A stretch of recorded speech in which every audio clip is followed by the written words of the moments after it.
Hey, what's up everyone? Hope you're all doing great. The first thing that really stands out in this patch is how resource caches have been reworked. Previously, these things could feel like a grind, dragging you through 5 full waves of enemies that sometimes felt more like a chore than a challenge.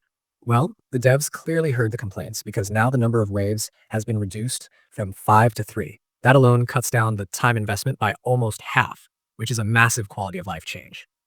But it's not just about making things faster, they've also made each wave more meaningful. The weaker neophyte enemies have been removed completely, and the experience you get from defeating the enemies that still spawn has been multiplied by 5. That's huge. You're now getting rewarded properly for the time you spend fighting instead of feeling like you're just mowing down endless filler mobs.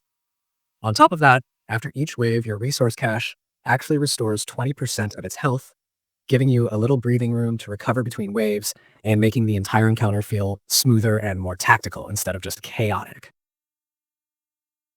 And for those who like chasing gear, there's a higher chance of getting Arctic armor or fabricated weaponry drops now, which is going to make these caches far more worthwhile to farm instead of skipping them for other activities. Next up, the Ossidon changes are going to make taming way less frustrating. Anyone who's tried to tame one of these creatures knows how delicate the process can be. In this patch, they've made it so that when you dismount during taming, the wild Ossidon automatically heals back to full health. That might sound like a small tweak, but it fixes one of the most annoying parts of the process, losing progress because the creature was too weak to continue. And they've also added scaling for the taming time limit and the number of icicles or dinos required, which now adjusts based on your server's taming speed multiplier. That's a smart move because it keeps the challenge balanced whether you're playing official rates or running your own boosted server. It's one of those behind-the-scenes adjustments that just makes the experience feel more consistent. Now let's talk about the Fabricated Crossbow, which finally got the love it deserved. This weapon's always been kind of a mid-tier option, useful, but not really a standout compared to some of the other crafted gear. After this update though, it's packing a serious punch.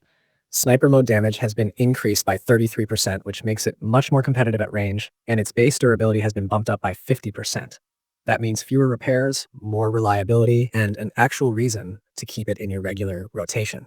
It feels like the devs are trying to give players more viable long-range tools that don't rely purely on high-end fabricated rifles, and that's a nice step for balance across different playstyles.